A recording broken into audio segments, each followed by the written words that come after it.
years ago. They were here before. The reptilian hybrids. And they started eating us. So God sent a flood and washed them away. Then they came back for the Tower of Babel, right? And I don't know how God killed them that time. He wasn't against the reptilian hybrids. Okay, look at the angels fell away in a war against God. There was one out of every three that rebelled. They followed Satan, Lucifer, in a rebellion against God, right in God's presence. They tried to hurt God in his presence. That's unheard of. Now, when mankind fell, we fell differently. We fell from disobedience. We were ordered not to eat from the tree of knowledge, and we disobeyed. It was different. But when the angels fell, they fell in violence, right in God's presence. So they came. They were supposed to do this. They mingled with us and had children. They broke the rules.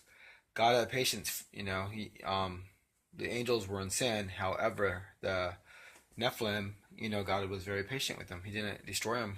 I mean, they were here for like 500 years. It was until they started eating us and they got really, grotesque, real physical, when God had to destroy them.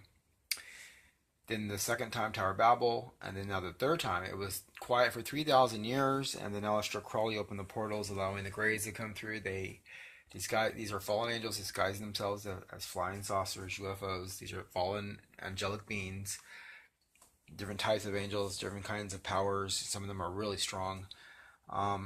Their children, the Nephilim, are here with us again. They've been here for about 80 years. They're running the government at the very top, all the governments. They're going to eventually get the one world order in place where it's on paper. Right now, what their plan is. Then they're going to control everybody, and they're going to usher out the Antichrist, and the devil's going to make us worship him.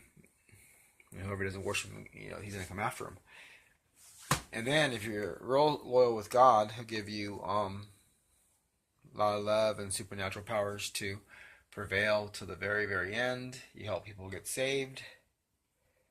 And then, at the last minute, when they don't expect it, Christ comes out of nowhere and destroys the entire earth. All the Christians, we go up to meet him in the sky. We take off to heaven for 1,000 years, while the world is a dark, gloomy void.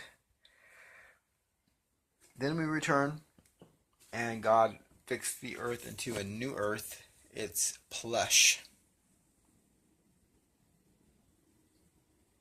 And we live forever and ever and ever and ever and ever and ever and ever.